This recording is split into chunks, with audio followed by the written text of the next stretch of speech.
Mas, ini apa yang aku lihat? Kirana, jangan dramatis, kita cuma ngobrol. Diam Tiara, ini urusan rumah tangga aku. Kenapa harus sejauh ini? Ya, aku cuma pengen rumah yang tenang. Maaf ya Bobby, kita harus pergi. Assalamualaikum sahabat hikmah kolbu. Bayangkan, pintu kamar itu kebuka pelan dan Kirana langsung membeku. Di depan matanya, Mas Ivan berdiri terlalu dekat dengan Tiara, tetangga muda yang selama ini cuma ia anggap lewat biasa. Tangan Kirana gemetar, bukan karena marah, tapi karena seluruh kenangan dari masa susah mereka tiba-tiba runtuh sekaligus. Bobby, si kucing hitam, ada di pelukannya, menempel, seperti tahu malam ini Kirana butuh disanggah. Kirana gak teriak, gak ngamuk, ia cuma berkemas, mencium kepala Bobby, lalu pergi meninggalkan rumah yang dulu mereka bangun dari nol. Tapi setelah itu, yang terjadi pada Mas Ivan dan Tiara justru membawa sebuah rahasia yang selama ini disembunyikan rapat-rapat. Ternyata, sebelum kita mulai cerita ini, tuliskan dulu di kolom komentar dari kota mana Anda menonton cerita ini. Dan jangan lupa untuk like dan subscribe channel ini. Yang sudah subscribe, like dan komen, semoga dimudahkan segala urusannya, dilapangkan rizkinya, disehatkan badannya, dan dikabulkan semua hajat dunia akhirat oleh Allah. Amin, ya robbal alamin. Malam itu hujan turun tipis di luar kontrakan sempit mereka. Dindingnya tembok semen yang sudah kusam. Catnya mengelupas di beberapa sudut.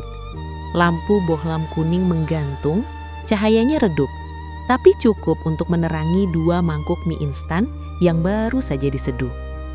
Kirana duduk bersila di lantai. Jilbabnya sudah dilepas, rambutnya diikat asal. Wajahnya lelah, tapi senyumnya masih ada. Di depannya, Mas Ivan duduk bersandar ke dinding. Kemeja kerjanya belum sempat diganti. Tangannya memegang garpu plastik, matanya memandang Kirana seperti sedang menyimpan janji. Mereka tertawa hanya karena bumbu mie tumpah sedikit ke lantai. Sederhana, remeh, tapi di masa itu, tawa seperti itu adalah kemewahan. Yang penting kita bareng ya mas, susah senang sama-sama, kata Kirana pelan, seperti membacakan doa. Mas Ivan mengangguk. Ia menggeser mangkuknya, lalu menggenggam tangan Kirana di atas lantai dingin.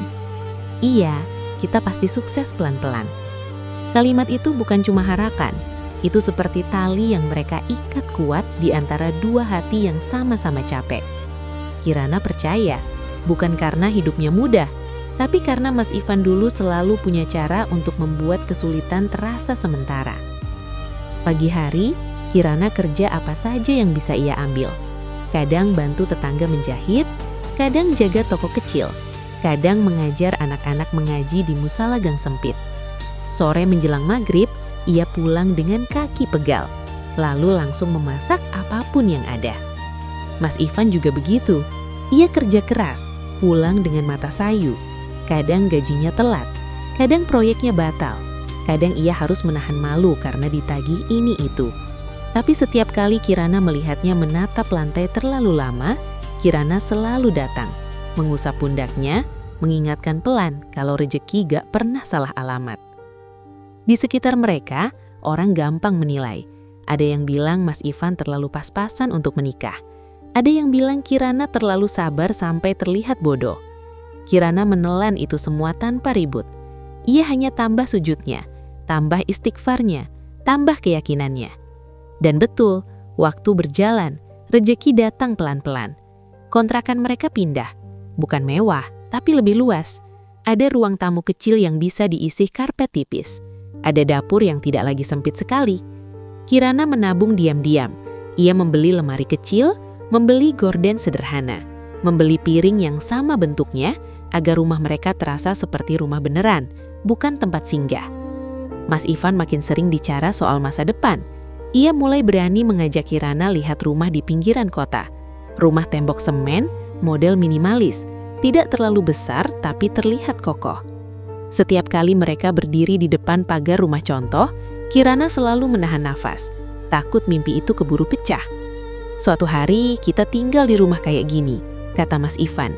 Kirana tersenyum. Yang penting halal mas, yang penting berkah. Mereka bekerja lebih keras. Beberapa tahun kemudian, Hal yang dulu hanya jadi kalimat saat makan mie, akhirnya jadi kenyataan. Kunci rumah modern itu ada di tangan mereka. Kirana menangis di teras, bukan karena gaya, tapi karena ia ingat semua malam yang mereka bayar dengan lelah. Tetangga berdatangan, ada yang ikut senang, ada yang senyum, tapi matanya dingin. Kirana tetap ramah. Ia menyuguhkan teh, ia menyuguhi senyum, ia mengucap syukur. Malam pertama di rumah itu, Kirana menata sajadah di sudut yang paling nyaman. Ia menyentuh dinding baru itu pelan, seperti menyentuh kemenangan. Tapi di tengah kemenangan itu, ada ruang yang terasa kosong. Mereka belum punya anak. Awalnya Kirana selalu berkata belum dititipkan saja. Ia berkata begitu di depan orang-orang, juga di depan dirinya sendiri. Ia tidak ingin Mas Ivan terbebani. Ia tidak mau rumah itu jadi tempat yang penuh keluh. Namun ada malam-malam ketika Kirana diam-diam menangis di kamar mandi. Ia menatap cermin, bertanya pelan pada dirinya sendiri, apa ada yang kurang darinya? Ia menahan agar tidak terdengar. Ia takut Mas Ivan ikut sedih. Ia takut Mas Ivan memandangnya seperti beban. Dan yang paling membuat Kirana bertahan adalah Mas Ivan yang masih terlihat lembut. Setiap kali Kirana menatap kamar kosong yang seharusnya bisa jadi kamar anak, Mas Ivan datang dari belakang, memeluk sebentar, lalu berkata, "Sabar ya, kita tetap keluarga." Kata-kata itu membuat Kirana percaya lagi. Sampai suatu hari, mereka menemukan sesuatu di depan pagar rumah. Sore itu hujan turun deras.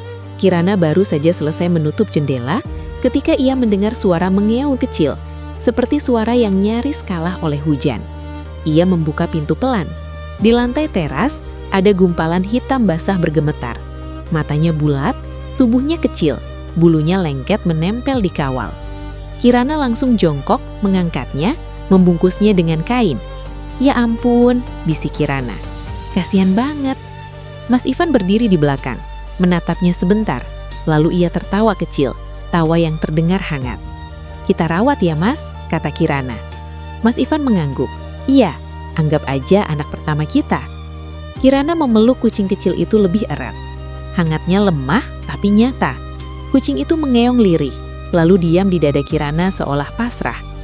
Malam itu, Kirana menyiapkan kotak kecil untuk tidurnya. Ia menaruh mangkuk kecil berisi susu hangat. Ia mengeringkan bulu hitamnya perlahan, seperti mengeringkan luka yang tidak terlihat. Dan untuk pertama kalinya sejak lama, rumah itu terasa benar-benar hidup. Kucing itu mereka beri nama Bobby. Di sudut ruang tamu, Bobby meringkuk dekat kaki Kirana, menatap mereka berdua dengan mata kuning yang tenang. Kirana memandang Mas Ivan, tersenyum kecil, merasa ada sesuatu yang akhirnya mengisi ruang kosong itu. Tapi, Kirana belum tahu, kedatangan Bobby bukan hanya membawa hangat, melainkan juga akan jadi saksi saat rumah itu mulai retak pelan-pelan tanpa suara. Pagi pertama di rumah itu, Kirana bangun lebih cepat dari biasanya. Ia berjalan tanpa suara, membuka jendela ruang tamu, lalu menatap jalan kompleks yang masih sepi. Dinding tembok semen rumah mereka masih berbau cat baru. Sinar matahari menempel di lantai mengkilap, seperti mengumumkan bahwa mereka benar-benar sudah sampai di mimpi yang dulu cuma dibicarakan sambil makan mie. Mas Ivan keluar dari kamar, merapikan kemeja kerja, lalu meneguk kopi yang dibuat Kirana.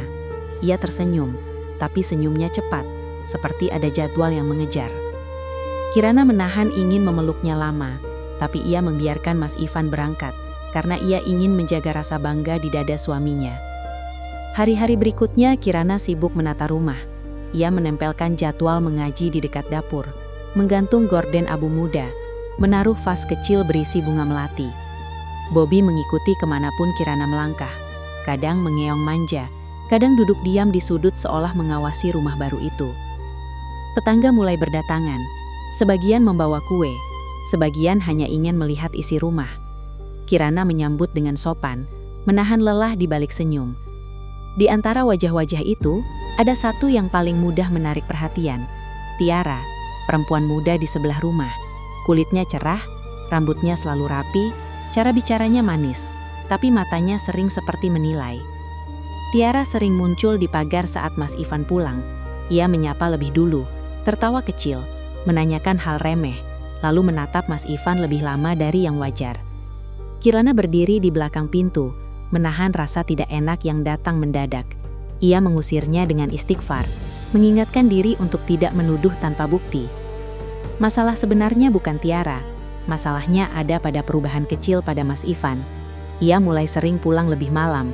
Jika dulu ia selalu menyempatkan duduk dan bercerita, kini ia langsung mandi, makan cepat, lalu menatap telepon.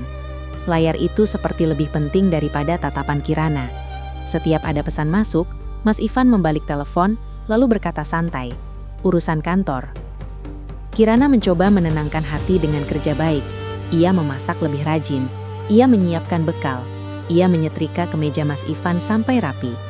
Setiap malam ia menunggu dengan teh hangat, berharap Mas Ivan kembali seperti dulu. Tapi ketika pintu terbuka, Mas Ivan sering masuk dengan wajah datar. Ia mencium kening Kirana sebentar, lalu duduk sendiri. Jari-jarinya terus bergerak di layar. Suatu malam Kirana berkata pelan, "Capek ya Mas? Makan dulu." Mas Ivan menjawab singkat, "Iya, kerjaan lagi padat." Kirana mengangguk, menelan kecewa bersama nasi yang terasa hambar. Bobby naik ke kursi kosong dan memandang Mas Ivan dengan tatapan tajam, lalu menggesekkan badan ke lengan Kirana seolah menghibur. Di kamar yang seharusnya untuk anak, Kirana menaruh sajadah. Ia tidak berani menaruh apapun selain doa. Setiap selesai sholat, ia duduk lebih lama, memejamkan mata, meminta Allah menenangkan hatinya. Ia juga meminta agar jika ada jalan yang salah, ia diberi tanda yang jelas, bukan sekadar firasat yang membuatnya lelah. Sore itu, ia melihat notifikasi singkat muncul di layar Mas Ivan. Sebuah nama disimpan tanpa foto, lalu layar segera digelapkan lagi. Pagi berikutnya, Kirana menemukan sehelai rambut panjang di jok mobil Mas Ivan. Bukan rambutnya. Kirana memegangnya lama, jantungnya berdegup. Ia ingin bertanya saat itu juga, tapi Mas Ivan sudah keluar rumah, tergesa, meninggalkan aroma parfumnya yang terasa asing. Kirana menaruh rambut itu di telapak tangan, lalu menatap Bobby yang duduk di dekat pintu. Bobby mengeong pelan, mendekat, dan menempelkan kepala ke lutut Kirana. Hari itu, hujan turun sejak siang. Kirana menutup jendela satu persatu, memastikan tidak ada air masuk ke ruang tamu. Bobby berlari kecil mengikuti langkahnya, sesekali berhenti untuk mengendus lantai yang dingin. Hujan selalu membuat rumah terasa lebih sepi, tapi sore itu, Kirana justru merasa ada yang hangat menempel di dadanya. Ia teringat hari pertama menemukan Bobby. Suara mengeong kecil di depan pagar, tubuh hitam basah bergemetar, mata kuningnya memohon tanpa suara. Sejak hari itu, Bobby seperti mengerti kapan Kirana perlu ditemani. Ketika Kirana diam terlalu lama, Bobby akan memanjat ke pangkuan. Ketika Kirana menangis tanpa suara, Bobby akan menempel di dada, seolah menahan detak yang kacau. Kirana duduk di sofa, mengelus bulu Bobby perlahan. Hujan di luar semakin deras. Di dinding rumah bayangan air jatuh seperti garis-garis panjang. Kirana menatap pintu depan, menunggu Mas Ivan pulang. Jam sudah lewat dari biasanya, tapi Kirana masih berusaha tenang. Ia menyiapkan makan malam, lalu menutupnya kembali karena Mas Ivan belum datang. Nasi mengering pelan. Sayur dingin. Kirana menghela napas, lalu duduk lagi, memeluk Bobby lebih erat. Ia merasa seperti kembali ke masa kontrakan, menunggu di tengah sepi. Tapi kali ini sepinya berbeda. Telepon Kirana bergetar, bukan dari Mas Ivan, hanya pesan grup pengajian. Kirana menutupnya. Ia tidak ingin berbagi cerita malam ini. Ia ingin menahan semuanya sendiri. Ketika pintu akhirnya terbuka, Kirana berdiri. Mas Ivan masuk dengan jaket masih basah. Ia tidak menatap Kirana lama, hanya mengangguk kecil lalu menuju kamar mandi. Kirana mengikuti, berdiri di ambang pintu, menunggu kata yang tidak datang. Setelah mandi, Mas Ivan langsung duduk di ruang tamu, membuka telepon.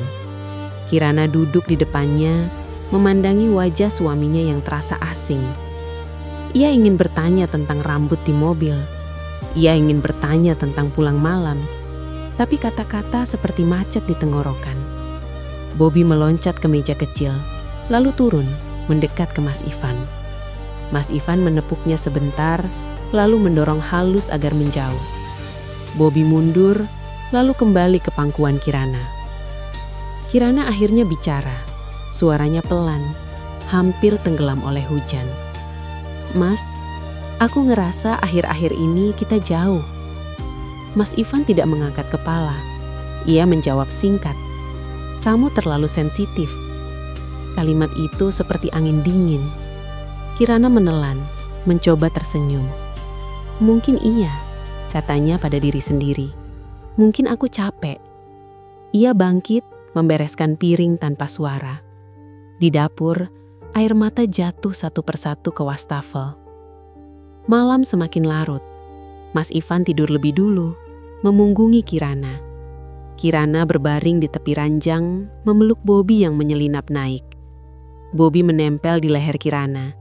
Dengkur kecilnya teratur. Kirana mengusap punggungnya, merasakan hangat yang jujur. Dalam gelap, Kirana berdoa pelan. Ya Allah, kalau ada yang salah, kuatkan aku untuk menerimanya. Kalau hanya perasaanku, tenangkan hatiku. Ia menahan napas, berharap pagi datang membawa jawaban. Keesokan harinya, Kirana melihat Tiara berdiri di pagar, menyapa Mas Ivan dengan senyum yang terlalu lama. Kirana menyaksikan dari balik tirai. Bobby duduk di sampingnya. Ekornya bergerak pelan, matanya mengikuti setiap gerak. Kirana menutup tirai, dadanya sesak. Ia tahu, sunyi yang diisi Bobby perlahan akan diuji, dan ia belum siap menerima apapun yang akan terungkap. Pagi itu Kirana bangun dengan kepala berat. Hujan semalam masih meninggalkan bau tanah basah di udara. Mas Ivan sudah tidak ada di sampingnya. Sisi ranjang dingin, bantalnya rapi, seperti ia pergi tanpa ingin meninggalkan jejak. Kirana bangkit pelan, menyampirkan jilbab, lalu menuju dapur. Bobby sudah duduk di depan pintu, menunggu. Kirana tersenyum kecil, mengelus kepalanya, lalu menyiapkan sarapan. Ia memasak telur dan nasi hangat, menu sederhana yang dulu selalu membuat Mas Ivan duduk lebih lama di meja. Hari ini ia berharap hal yang sama. Mas Ivan muncul dengan kemeja biru, rambut masih setengah kering. Teleponnya ada di tangan. Sebelum duduk, ia membalikkan layar ke bawah, meletakkannya di meja seperti kebiasaan baru. Kirana memperhatikan tanpa suara. Ada jeda kecil yang terasa ganjil, seperti udara yang tertahan. Sarapan dulu mas, kata Kirana lembut. Mas Ivan mengangguk, mengambil 2 suap, lalu berdiri. Teleponnya bergetar. Ia mengangkatnya cepat, melangkah ke teras. Kirana menatap punggungnya, mendengar suara Mas Ivan yang diturunkan, terlalu pelan untuk didengar. Kirana duduk sendiri di meja. Bobby melompat ke kursi kosong, menatap Kirana dengan mata kuningnya. Kirana menarik nafas, mengelus bulu Bobby, lalu membereskan piring. Ia menahan keinginan untuk bertanya. Ia takut jawaban yang akan didapatkan. Siang hari, Kirana menyetrika ke meja Mas Ivan. Di saku, ia menemukan secari kertas kecil, nomor yang tidak ia kenal. Kirana memegangnya lama, lalu melipat kembali, mengembalikan ke tempatnya. Ia tidak ingin menggeledah hidup suaminya seperti pencuri. Ia ingin percaya. Sore menjelang maghrib, Kirana menyiram tanaman di halaman. Tiara lewat, tersenyum lebar. Mas Ivan pulang malam lagi ya kak, katanya ringan. Kirana menoleh, tersenyum tipis. Kerjaan, jawabnya singkat. Tiara mengangguk, tapi matanya berkilat, seperti menyimpan rahasia kecil yang menyenangkan. Malam itu Mas Ivan pulang lebih larut. Kirana menunggu di ruang tamu bersama Bobby. Teh di meja sudah dingin. Ketika pintu terbuka, Mas Ivan masuk tanpa menatap lama. Kirana berdiri, mendekat. Capek ya mas, katanya. Mas Ivan mengangguk, melepas sepatu lalu langsung duduk membuka telepon. Kirana duduk di depannya. Ia memperhatikan jari Mas Ivan yang bergerak cepat. Layar sesekali menyala, lalu kembali gelap ketika Kirana mendekat. "Siapa yang sering chat Mas akhir-akhir ini?" tanya Kirana pelan, berusaha terdengar biasa. Mas Ivan berhenti sebentar, lalu menjawab, "Teman kantor." Suaranya datar. Kirana mengangguk, meski dadanya menegang. Ia berdiri menuju dapur, menyiapkan makan yang tinggal dipanaskan. Di balik suara kompor, air matanya jatuh tanpa suara. Bobby mengikuti Kirana ke dapur, duduk di dekat kakinya. Kirana berjongkok, memeluknya. "Ibu capek," bisiknya. Bobby mengeong pelan, menempelkan kepala ke dada Kirana. Ketika mereka kembali ke ruang makan, Mas Ivan sudah berdiri, mengenakan jaket. "Ada urusan mendadak," katanya. Kirana menatapnya, ingin menahan, tapi kata-kata seperti menguap. Ia hanya mengangguk. Pintu tertutup. Rumah kembali sunyi. Kirana duduk lama di kursi menatap telepon Mas Ivan yang tertinggal di meja. Layar menghadap ke bawah. Kirana tidak menyentuhnya. Ia berdiri, mematikan lampu satu persatu, lalu menuju kamar. Di ranjang, Kirana memeluk Bobby. Dengkurnya menenangkan, tapi tidak cukup untuk meredam getar di dada. Kirana menatap langit-langit gelap, mencoba menyusun doa yang patah. Ia merasakan jarak yang makin nyata, bukan karena Mas Ivan jauh, tapi karena sesuatu di antara mereka telah berdiri, tak terlihat namun padat dan dingin. Pagi itu, Kirana menyapu halaman dengan gerakan pelan. Udara masih lembab, sisa hujan semalam membuat tanah berbau dingin. Bobby duduk di ambang pintu, ekornya bergerak pelan, matanya mengikuti setiap langkah Kirana. Dari sudut matanya, Kirana melihat Tiara berdiri di depan rumahnya sendiri, pura-pura merapikan pot bunga, padahal tatapannya mengarah ke jalan. Ketika Mas Ivan keluar rumah, Tiara langsung menyapa. Suaranya ringan, tawanya kecil. Kirana berdiri membeku, sapunya berhenti di udara. Tiara melangkah mendekat, berdiri terlalu dekat dengan Mas Ivan. "Mas Ivan rajin banget ya kerja," katanya. "Pantas cepat sukses." Kirana menelan. Mas Ivan tersenyum singkat, mengangguk, lalu pamit. Tiara menoleh ke Kirana. Senyumnya masih ada, tapi matanya dingin. "Kak Kirana beruntung," katanya, lalu berbalik masuk rumah. Kalimat itu terasa seperti duri. Siang hari, Kirana menerima pesan dari tetangga lain. Katanya Tiara sering minta tolong Mas Ivan, mengantar barang, menunggu tukang, menemani urusan bank. Alasannya selalu sama, ia tinggal sendiri, ia takut. Kirana membaca pesan itu berulang, merasakan panas di dada yang tidak ia kenal sebelumnya. Malamnya, Kirana memberanikan diri bicara. Ia menyiapkan makan, menunggu Mas Ivan duduk. "Mas," katanya pelan, "aku nggak nyaman kalau Mas terlalu sering bantu Tiara." Mas Ivan meletakkan sendoknya, menghela napas. "Kamu jangan lebay," jawabnya. "Dia cuma tetangga." Kata lebay itu memukul pelan tapi tepat.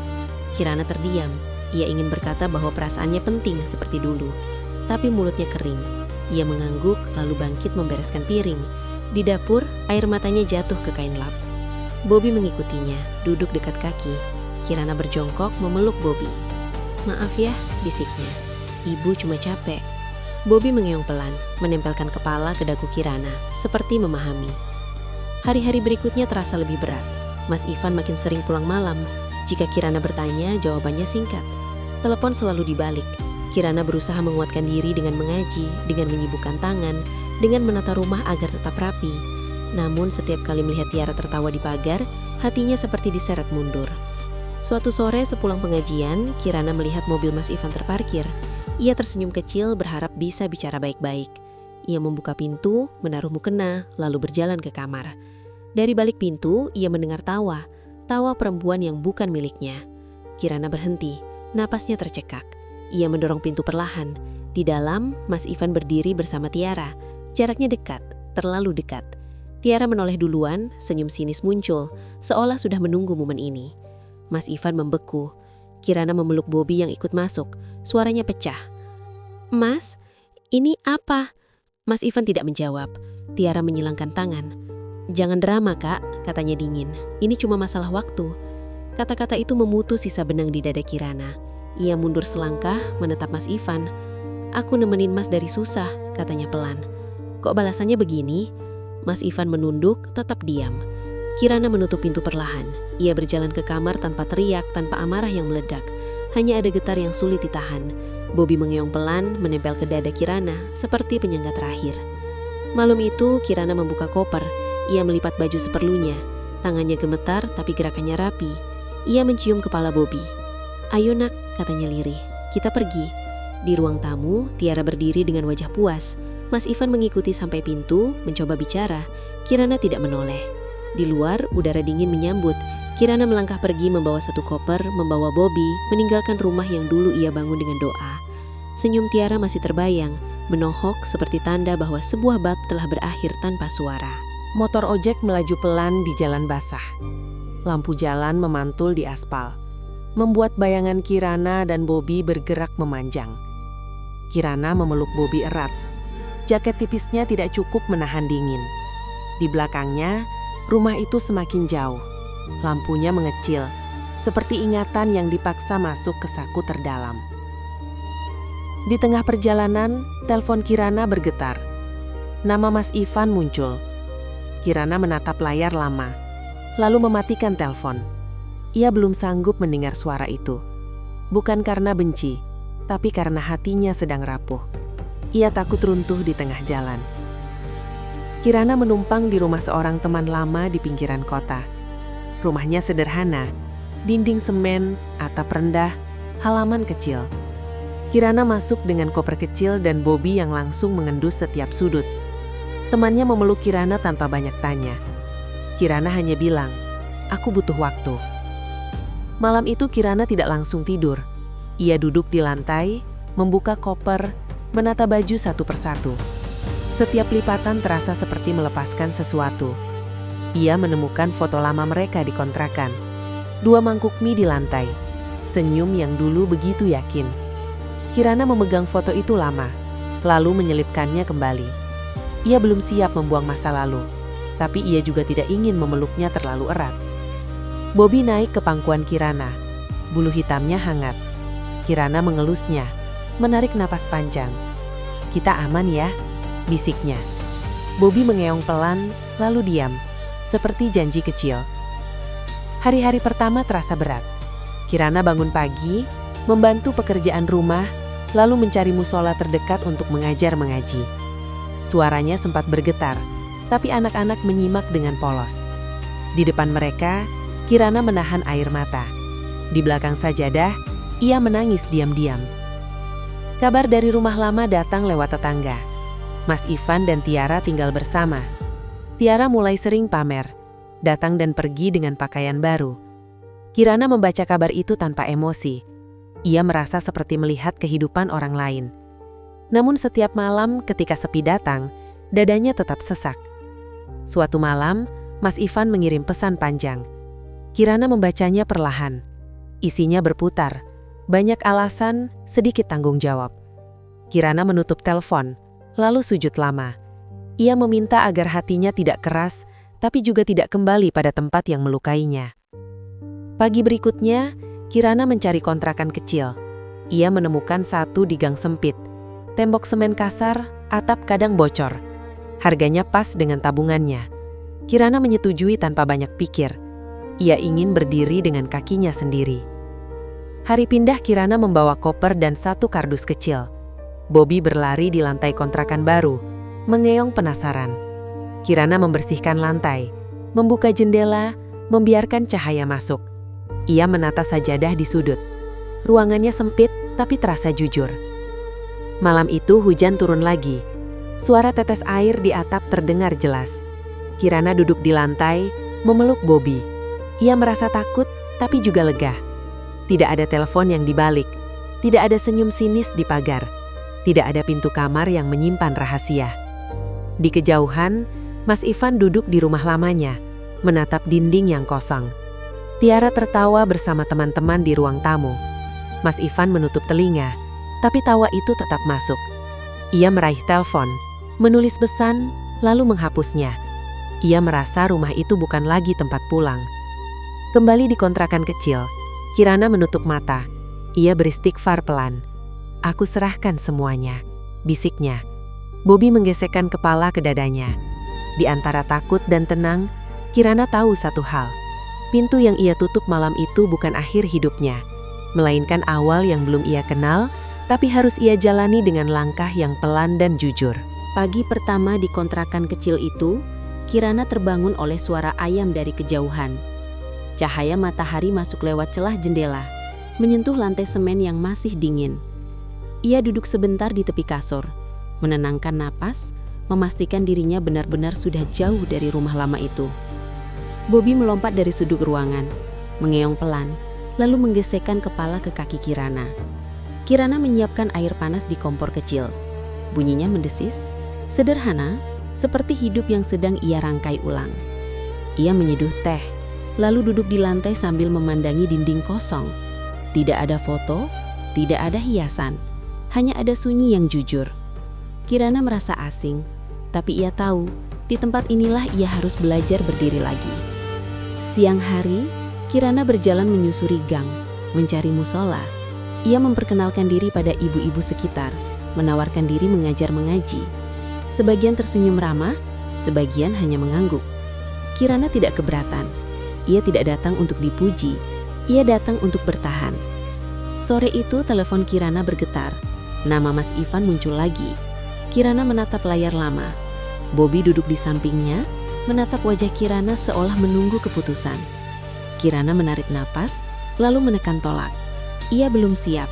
Ia tidak ingin suara itu membuka luka yang belum mengering. Malamnya, Kirana menata sajadah di sudut kontrakan. Ia sholat lebih lama dari biasanya. Sujudnya panjang, air matanya jatuh ke lantai semen. Ia mengucap syukur karena masih diberi napas, masih diberi iman, masih diberi teman kecil yang setia. Hari-hari berikutnya berjalan lambat. Kirana mulai menerima sedikit honor dari mengajar. Tidak banyak, tapi cukup untuk membeli beras dan lauk sederhana. Ia belajar mengatur uang lebih ketat. Ia mencatat pengeluaran di buku kecil, menghapus kebiasaan lama yang tidak perlu. Bobby menjadi penghibur setia. Setiap Kirana pulang dengan wajah lelah, Bobby menyambut dengan mengeong kecil, mengitari kaki Kirana, lalu meloncat ke pangkuan. Kirana sering tersenyum sendiri. Di rumah lama, ia punya suami.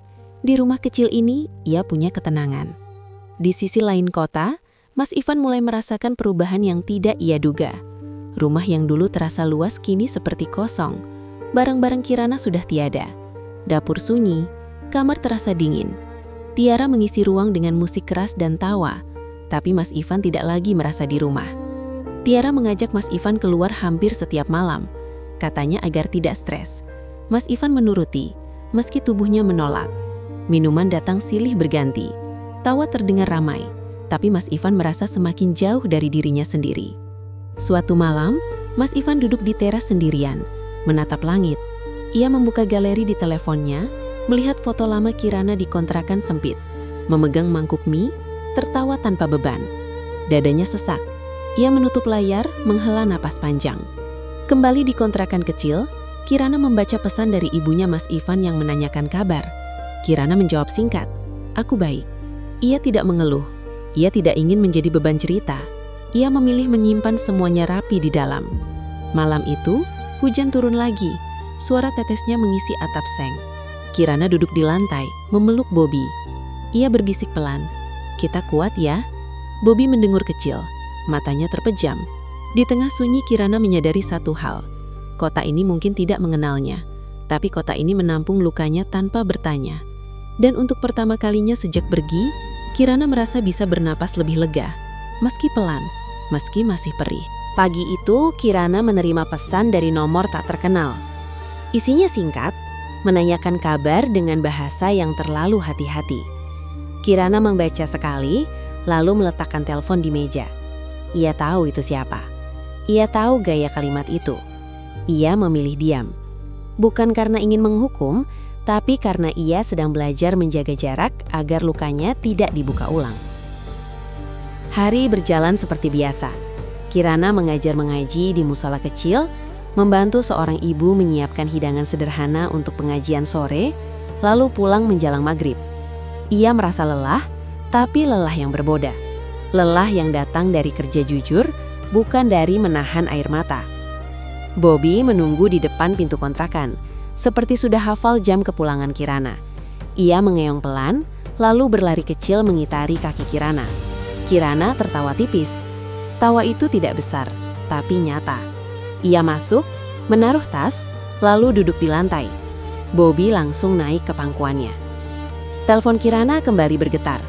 Kali ini pesan panjang. Mas Ivan menulis tentang rindu, tentang kesalahan, tentang ingin bicara. Kalimatnya tersusun rapi, seolah sudah disiapkan lama. Kirana membaca sampai selesai. Dadanya bergetar, tapi tidak seperti dulu. Ia menutup telepon tanpa membalas. Malam itu, Kirana mencoba menulis balasan di buku kecilnya, bukan di telepon. Ia menulis semua yang ingin ia katakan, semua pertanyaan yang dulu ia tahan. Ia menulis tentang rambut di mobil, tentang telepon yang dibalik, tentang kata lebay yang menyakitkan. Setelah selesai, ia menutup buku itu. Ia tidak berniat mengirimkannya. Menulis saja sudah cukup membuat nafasnya lebih lega. Beberapa hari kemudian, Mas Ivan mengirim uang. Jumlahnya tidak kecil. Kirana menatap layar lama. Ia tahu itu bentuk tanggung jawab yang terlambat. Ia mengembalikan uang itu tanpa pesan. Ia tidak ingin hidupnya ditopang rasa bersalah orang lain. Ia ingin berdiri dengan kakinya sendiri, meski goyah. Ibunya Mas Ivan datang berkunjung tanpa janji. Wajahnya terlihat lelah. Ia duduk di lantai kontrakan kecil itu, memandangi sekitar. "Kamu kurusan," katanya lirih. Kirana tersenyum tipis. Ia menyuguhkan teh, mendengarkan tanpa banyak bicara. Ibunya Mas Ivan meminta maaf, bukan atas nama siapapun, tapi atas diamnya selama ini. Ia berkata bahwa Mas Ivan sedang tidak baik-baik saja. Kirana mengangguk. Ia tidak bertanya lebih jauh. Ia tidak ingin tahu detail yang akan mengikatnya kembali. Setelah ibunya Mas Ivan pergi, Kirana duduk lama sendirian. Bobby meringkuk di sampingnya. Kirana mengelus punggungnya pelan. Ia merasa sedih, tapi sedih yang tidak lagi memerintah langkahnya. Ia tahu, empati tidak harus berarti kembali. Di rumah lama, Mas Ivan menatap telepon yang tak kunjung berbunyi. Tiara sedang bersiap pergi, mengenakan pakaian mencolok. Ia berkata akan pulang malam. Mas Ivan mengangguk tanpa semangat. Ketika pintu tertutup, rumah itu terasa lebih kosong dari sebelumnya. Mas Ivan duduk di sofa, menatap dinding. Ia membuka laci, menemukan berkas lama yang ia sembunyikan. Ia menatapnya lama, lalu menutup kembali. Ia tahu ada kebenaran yang tidak pernah ia ucapkan dan kebohongan yang ia pelihara demi harga diri. Kembali di kontrakan kecil, Kirana mematikan lampu, berbaring di lantai dengan alas tipis. Bobby naik ke dada Kirana, dengurnya pelan. Kirana menutup mata. Ia merasa pesan-pesan yang datang dan pergi tidak lagi menguasainya. Ada ketenangan baru yang tumbuh perlahan, seperti cahaya kecil di ujung lorong panjang yang akhirnya mulai terlihat. Di rumah yang dulu dibangun dengan doa, Mas Ivan kini hidup dengan suara yang tidak pernah ia kenal. Musik keras menyala hampir setiap malam. Gelas beradu, tala pecah, langkah kaki keluar masuk tanpa henti. Tiara memimpin suasana itu dengan wajah cerah dan gerak lincah, seolah rumah itu panggung yang memang ia tunggu. Mas Ivan ikut tertawa, tapi tawanya tidak sampai ke mata.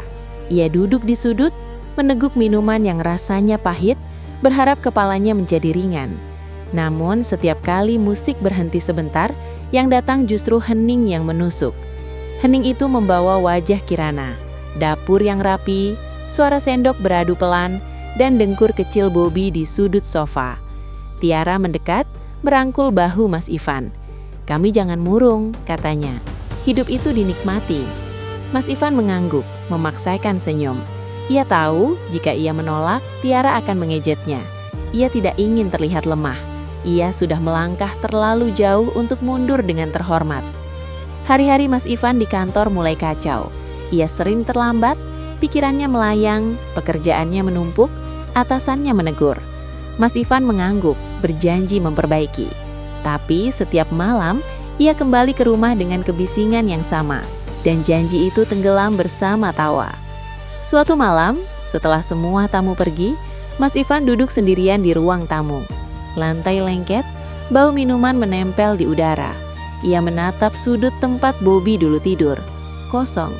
Ia memejamkan mata, menarik nafas panjang, mencoba mengingat kapan terakhir kali ia merasa pulang. Tiara keluar dari kamar. Rambutnya basah, mengenakan pakaian tidur. "Besok kita keluar kota ya," katanya. Aku butuh liburan." Mas Ivan ingin berkata tidak. Ia ingin bilang uang mereka tidak cukup. Tapi kata-kata itu tidak keluar. Ia hanya mengangguk. Malam berikutnya, mereka pergi ke tempat hiburan. Lampu berkelip, musik menghentak. Tiara tertawa keras. Mas Ivan ikut menari. Tapi langkahnya kaku. Kepalanya berat. Ia merasa seperti orang yang menonton dirinya sendiri dari jauh. Di tengah keramaian, Mas Ivan membuka telepon. Ia menulis pesan singkat untuk Kirana, lalu menghapusnya. Ia menulis lagi, lalu menghapus lagi. Ia tidak tahu harus berkata apa. Rindu terasa seperti dosa yang tidak boleh disebut. Kembali di kota kecil itu, Kirana menjalani hari dengan ritme baru. Ia mengajar pagi dan sore. Ia membantu tetangga menjahit. Ia menabung sedikit demi sedikit. Setiap malam, ia menutup hari dengan doa yang lebih tenang. Bobby selalu ada di dekatnya, menjadi penanda bahwa ia tidak sendirian. Suatu sore, Kirana mendengar kabar dari tetangga lama. Katanya Mas Ivan sering terlihat mabuk. Katanya rumah itu ramai tapi dingin.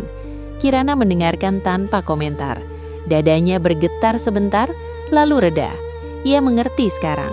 Bahagia yang dipamerkan seringkali hanya penutup luka. Di rumah lama, Mas Ivan pulang dalam keadaan limbung. Hujan turun deras. Ia masuk, terjatuh di sofa. Tiara tertawa, mengambil jaketnya, lalu berkata akan keluar sebentar. Pintu tertutup. Mas Ivan sendirian lagi. Ia menatap langit-langit, mengingat kalimat Kirana dulu, yang penting kita bareng. Mas Ivan tertawa kecil, pahit. Bareng ternyata bukan sekadar ada orang di rumah. Barang adalah tenang yang kini hilang. Di kontrakan kecil, Kirana menutup jendela karena hujan. Bobby meloncat ke pangkuannya. Kirana mengelus bulu hitam itu, merasakan hangat yang konsisten. Ia tidak tahu apa yang akan terjadi pada Mas Ivan. Ia hanya tahu pilihannya untuk pergi menyelamatkan sesuatu di dalam dirinya. Dan untuk pertama kalinya, ia tidak merasa bersalah karena memilih dirinya sendiri. Pagi itu, Kirana membuka ponsel setelah subuh. Ada notifikasi transfer masuk. Namanya jelas, Mas Ivan. Jumlahnya cukup besar untuk ukuran hidup Kirana sekarang. Kirana menatap angka itu lama. Jantungnya berdegu pelan. Bobby duduk di dekat kakinya, menatap wajah Kirana seperti menunggu reaksi.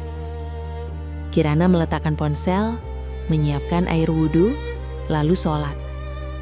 Di sujud terakhir, dadanya terasa sesak. Ia tahu uang itu bukan hadiah. Itu adalah cara Mas Ivan menenangkan rasa bersalahnya sendiri. Kirana tidak ingin hidupnya diikat oleh perasaan yang bukan miliknya lagi. Setelah matahari naik, Kirana membuka ponsel lagi. Ia menekan beberapa tombol, mengembalikan uang itu utuh tanpa pesan. Tidak ada kata, tidak ada penjelasan. Kirana memilih diam karena baginya diam lebih jujur daripada kalimat yang bisa disalahartikan. Siang hari, ibunya Mas Ivan datang kembali. Kali ini sendirian. Wajahnya terlihat lebih tua dari terakhir kali Kirana melihatnya. Ia duduk di lantai kontrakan kecil itu, memandangi dinding semen yang polos. Kirana menyuguhkan air hangat, lalu duduk berhadapan. Ivan makin susah diatur, kata ibunya lirih. Ibu takut dia kenapa-kenapa. Kirana mengangguk. Ia tidak menyangkal. Ia juga tidak menimpali. Ia tahu, setiap kata bisa membuka pintu yang sedang ia tutup rapat. Ibunya Mas Ivan mengeluarkan map coklat dari tasnya, meletakkannya di lantai. Ibu nggak tahu harus cerita ke siapa, katanya. Ini seharusnya kamu tahu dari dulu. Kirana menatap map itu, ragu. Akhirnya ia membukanya. Di dalamnya ada hasil pemeriksaan lama, kertas-kertas medis dengan tanggal bertahun-tahun lalu. Kirana membaca pelan, satu baris demi satu baris. Nafasnya tertahan. Ternyata selama ini, yang memiliki hambatan untuk punya anak bukan Kirana. Mas Ivan yang menyimpannya rapat. Ia malu. Ia takut kehilangan harga diri. Ia takut Kirana memandangnya berbeda. Ibunya Mas Ivan menangis kecil meminta maaf karena ikut diam. Kirana menutup map itu perlahan. Kepalanya berdenyut. Ia teringat semua malam ia menyalahkan diri sendiri. Semua doa yang ia panjatkan sambil merasa kurang. Semua senyum yang ia paksa agar Mas Ivan tidak terbebani. Ivan bilang kalau nggak punya anak, kalian tetap keluarga. Tapi dia berubah setelah kenal perempuan itu. Kirana menelan ludah. Dadanya terasa kosong, seperti ada ruang yang tiba-tiba terbuka terlalu lebar. Ia tidak marah. Ia juga tidak merasa ingin kembali. Ia hanya merasa lelah, karena kebenaran ini datang terlambat setelah segalanya rusak. Setelah ibunya Mas Ivan pergi, Kirana duduk lama sendirian. Bobby mendekat, melompat ke pangkuannya. Kirana memeluknya erat. Air matanya jatuh tanpa suara. Bukan karena kehilangan Mas Ivan, tapi karena kehilangan waktu, kehilangan kejujuran, kehilangan kesempatan untuk saling jujur sejak awal. Malam itu Kirana membuka buku kecilnya lagi. Ia menulis satu kalimat pendek. Aku bukan kurang.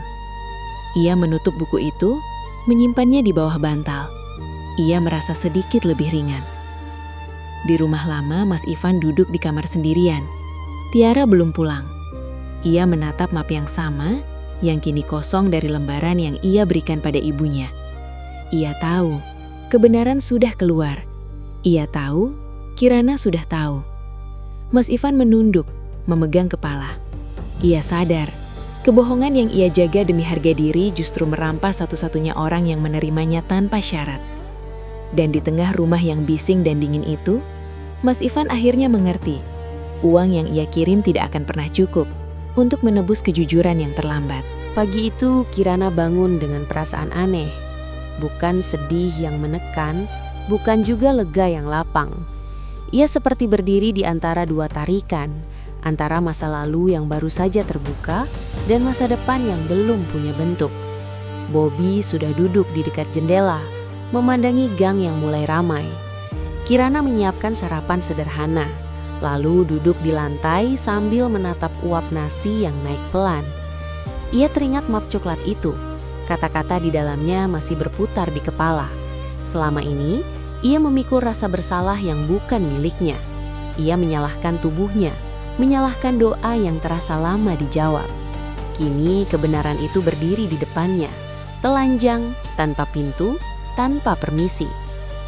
Siang hari, Kirana mengajar mengaji seperti biasa. Anak-anak membaca dengan suara lirih, beberapa terbata, beberapa lancar. Kirana membenarkan tajwid pelan, menahan agar suaranya tetap stabil. Di sela itu, hatinya bergetar. Ia menyadari kejujuran yang ditunda bisa menjadi racun yang merembes kemana-mana. Sepulang mengajar, Kirana duduk di musola lebih lama. Ia menatap lantai, mengatur nafas. Ya Allah, bisiknya, ajari aku memaafkan tanpa harus kembali. Ia tidak meminta untuk melupakan, ia hanya meminta agar dadanya tidak terus dipenuhi sesak. Telepon Kirana bergetar, pesan dari Mas Ivan, singkat. Aku tahu, kamu sudah tahu. Kirana menatap layar lama. Bobby mendekat, menggesekkan kepala ke betis Kirana. Kirana tidak membalas. Ia menaruh telepon di tas, memilih berjalan pulang. Di sisi lain kota, Mas Ivan duduk di ruang tamu yang berantakan. Tiara sedang pergi, entah kemana. Mas Ivan menatap dinding kosong, lalu membuka laci, mengeluarkan berkas-berkas lama. Ia membaca ulang hasil pemeriksaan yang dulu ia sembunyikan. Setiap kata terasa seperti menampar pelan. Ia ingat malam-malam ketika Kirana menangis diam-diam, dan ia memilih diam agar rahasianya aman. Sore menjelang, Mas Ivan menerima kabar dari kantor. Pinjaman yang ia ajukan disetujui dengan bunga yang berat. Ia mengangguk di telepon, menutup panggilan, lalu tertawa pahit. Ia merasa hidupnya seperti ditarik ke arah yang tidak ia kendalikan oleh pilihannya sendiri. Kembali di kontrakan kecil, Kirana membersihkan lantai. Bobby mengejar sapu, lalu berhenti di tengah, menatap Kirana. Kirana tersenyum kecil. Ia merasa kehadiran Bobby seperti jangkar, menjaga agar ia tidak hanyut oleh pikiran yang berputar. Malam itu, ibunya Mas Ivan mengirim pesan meminta izin datang lagi. Kirana menjawab singkat, "Silahkan." Ia menyiapkan teh hangat. Ketika ibu itu datang, matanya sembab. Ia berkata, Mas Ivan makin sering mabuk, makin sering pulang dini hari. Kirana mendengarkan tanpa komentar. Mas Ivan menyesal, kata ibunya. Dia mau bicara langsung. Kirana menunduk. Ibu, katanya pelan, menyesal itu baik, tapi jujur sejak awal itu lebih baik. Ia mengangkat wajah, tersenyum tipis. Aku nggak bisa kembali, bukan karena benci. Ibunya Mas Ivan mengangguk, air mata jatuh. Ia pamit dengan langkah berat. Kirana menutup pintu, bersandar sebentar, lalu menghela nafas panjang. Di luar, hujan turun rintik-rintik. Kirana mematikan lampu, duduk di lantai, memeluk Bobby. Ia merasa kebenaran yang datang tanpa pintu memang melukai, tapi juga membersihkan. Dan di tengah malam yang basah itu, Kirana tahu satu hal. Ia tidak ingin membangun hidup di atas kebohongan. Bahkan jika kebohongan itu dibungkus penyesalan. Mas Ivan pulang dengan langkah sempoyongan. Hujan baru saja berhenti, menyisakan jalan licin dan udara dingin. Jaketnya basah, rambutnya acak, napasnya berat oleh bau minuman. Ia membuka pintu rumah itu dengan kunci yang terasa asing di tangan. Rumah yang dulu ia banggakan, kini menyambut dengan sunyi yang keras. Di ruang tamu, lampu menyala terang. Tiara duduk di sofa, riasannya tebal, ponsel di tangan. Musik masih menyala, tapi volumenya kecil. Akhirnya pulang, katanya tanpa menoleh. Mas Ivan tidak menjawab. Ia duduk, memejamkan mata sebentar, mencoba menenangkan pusing. Tiara bangkit, berjalan mondar-mandir. Besok kita keluar kota, katanya. Aku sudah pesan tempat. Mas Ivan menghela napas. Uangnya nggak ada, jawabnya lirih. Tiara berhenti, menatap tajam. Kamu janji, katanya dingin. Kamu bilang semua beres. Mas Ivan menggeleng, kepalanya semakin berat. Aku lagi banyak masalah, katanya. Tiara tertawa pendek. Itu bukan urusanku, aku mau hidup enak. Ia mengambil tas, membanting pintu kamar. Suara itu bergema, memantul di dinding yang kosong. Mas Ivan bangkit tertatih ke dapur. Ia minum air langsung dari keran, berharap kepalanya lebih jernih. Di meja, ponselnya bergetar. Pesan dari nomor tak dikenal. Isinya singkat, mengingatkan cicilan. Mas Ivan menutup mata, dadanya terasa sesak. Ia teringat wajah Kirana yang tenang saat pergi. Koper kecil di tangan, Bobby di pelukan. Saat itu ia mengira semuanya akan baik-baik saja. Tiara keluar lagi, kali ini dengan pakaian yang lebih mencolok. Aku keluar, katanya. Jangan tunggu. Pintu tertutup keras. Mas Ivan sendirian lagi. Ia duduk di lantai, punggung bersandar ke sofa, menatap langit-langit. Tawa dari rumah tetangga terdengar jauh. Ia merasa hidupnya berjalan terlalu cepat, melaju tanpa rem. Ia membuka laci, mengeluarkan map kosong yang dulu menyimpan rahasia. Tangannya gemetar. Andai aku jujur, gumamnya. Ia menutup map itu, menaruh kembali, lalu berdiri dengan susah payah.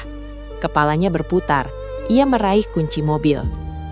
Di sisi lain kota, Kirana baru selesai mengajar malam. Ia berjalan pulang melewati gang sempit. Bobby mengikutinya dengan langkah kecil. Hujan rintik mulai turun. Kirana mempercepat langkah. Di dalam kontrakan, ia menutup pintu, menyalakan lampu, lalu duduk di lantai.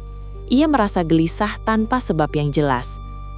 Kembali ke jalan raya, Mas Ivan mengemudi dengan mata berat. Hujan turun lebih deras.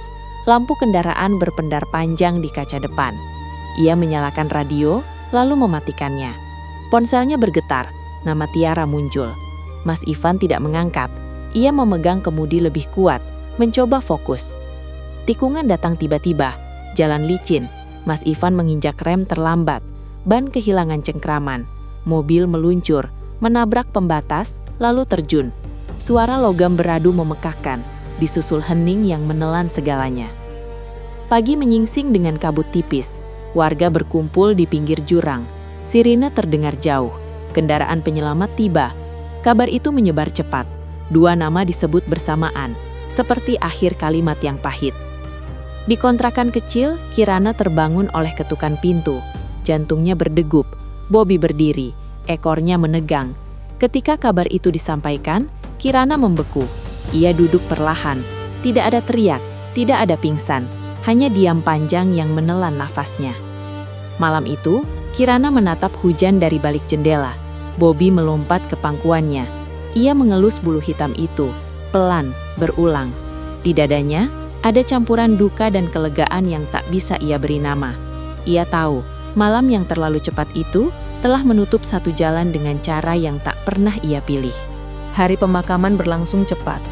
Kirana tidak datang, bukan karena benci, tapi karena ia tahu kehadirannya akan mengaduk luka banyak orang, termasuk dirinya sendiri. Ia memilih berdoa dari jauh, di kontrakan kecil dengan sajadah yang sama, dan Bobby yang diam di sisinya. 2 hari setelah kabar itu, seorang kurir datang membawa amplop coklat. Nama Kirana tertulis rapi di sudut depan, tulisan tangan yang ia kenal. Tangan Kirana bergetar saat menerima. Ia menutup pintu, duduk di lantai, memandangi amplop itu lama, seolah takut isinya akan menyeretnya kembali. Akhirnya ia membuka. Di dalamnya ada surat panjang dan beberapa lembar berkas. Kirana membaca perlahan. Setiap kalimat terasa berat, seperti ditulis dengan sisa tenaga dan penyesalan. Mas Ivan menulis bahwa ia tahu semuanya sudah terlambat. Ia menulis tanpa pembelaan. Ia mengakui kebohongannya tentang dirinya, tentang hasil pemeriksaan yang ia sembunyikan, tentang ketakutannya kehilangan harga diri.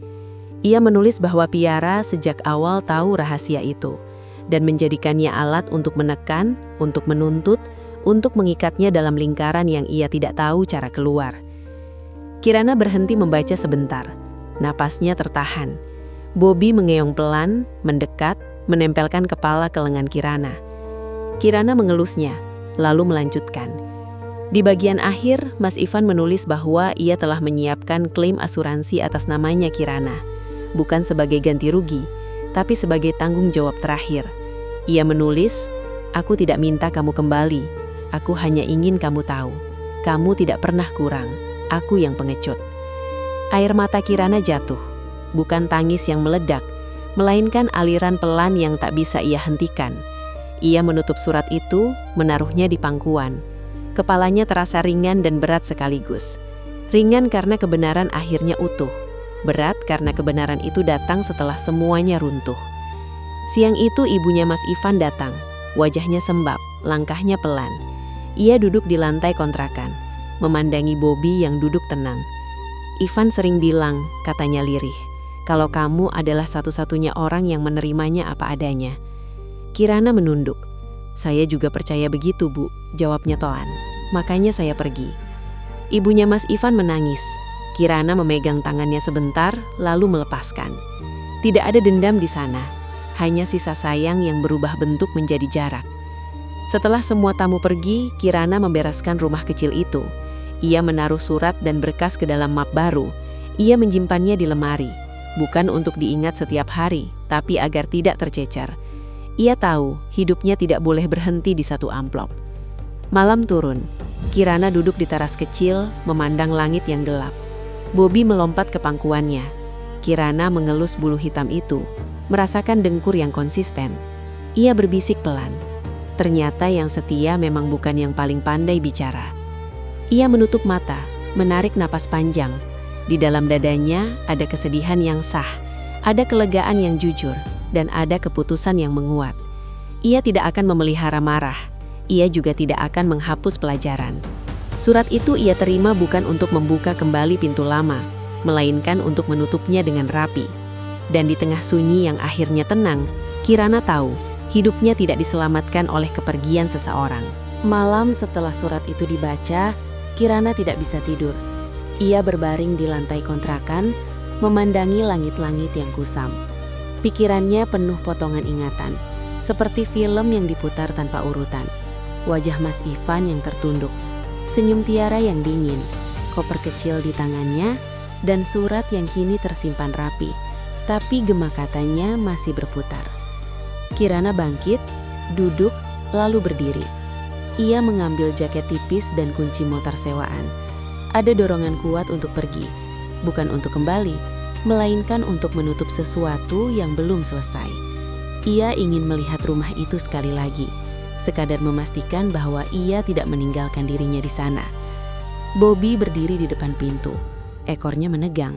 Kirana melangkah, tapi Bobby menghalangi. Kucing hitam itu mengeong keras, berbeda dari biasanya. Kirana berhenti.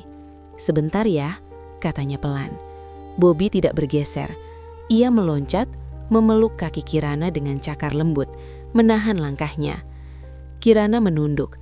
Mata kuning Bobby menatapnya lurus. Ada ketenangan yang aneh di sana, seperti peringatan tanpa kata.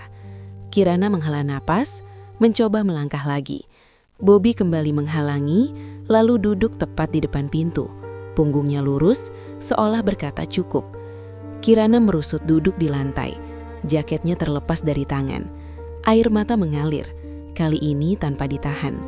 Ia memeluk Bobby, menempelkan wajah ke bulu hitam yang hangat. "Aku cuma mau selesai," bisiknya.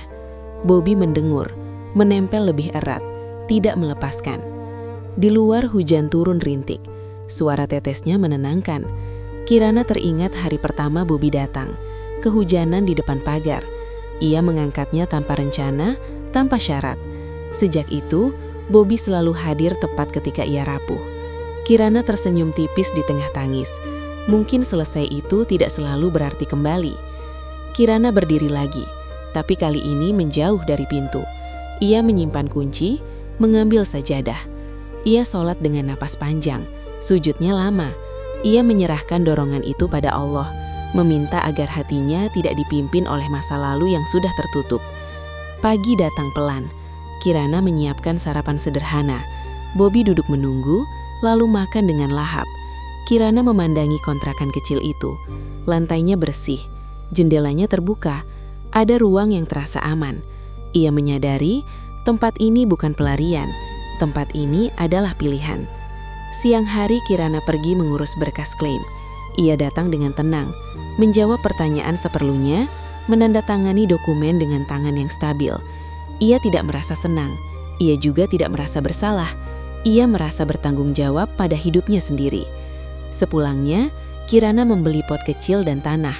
Ia menanam melati di depan kontrakan. Tangannya kotor, tapi hatinya ringan. Bobby duduk mengawasi, sesekali mengendus tanah. Kirana tertawa kecil. "Kita rawat sama-sama," katanya.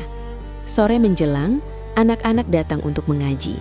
Suara mereka memenuhi ruangan, menghapus sunyi yang dulu menakutkan. Kirana membetulkan bacaan dengan sabar. Di sela-sela, ia menyadari langkahnya kini tidak lagi tertahan oleh ragu, melainkan dipandu oleh pilihan yang ia buat sendiri. Malam turun. Kirana duduk di teras kecil, memandang langit. Bobby melompat ke pangkuannya. Ia mengelus bulu hitam itu, merasakan denyut yang stabil. Kirana tersenyum. Langkah yang tadi tertahan ternyata bukan kegagalan, itu adalah perlindungan. Dan ia siap melangkah ke hari esok tanpa menoleh, tanpa beban yang tidak perlu.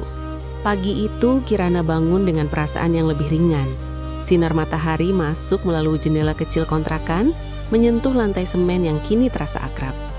Tidak ada lagi dorongan untuk lari. Tidak ada lagi suara masa lalu yang memanggil.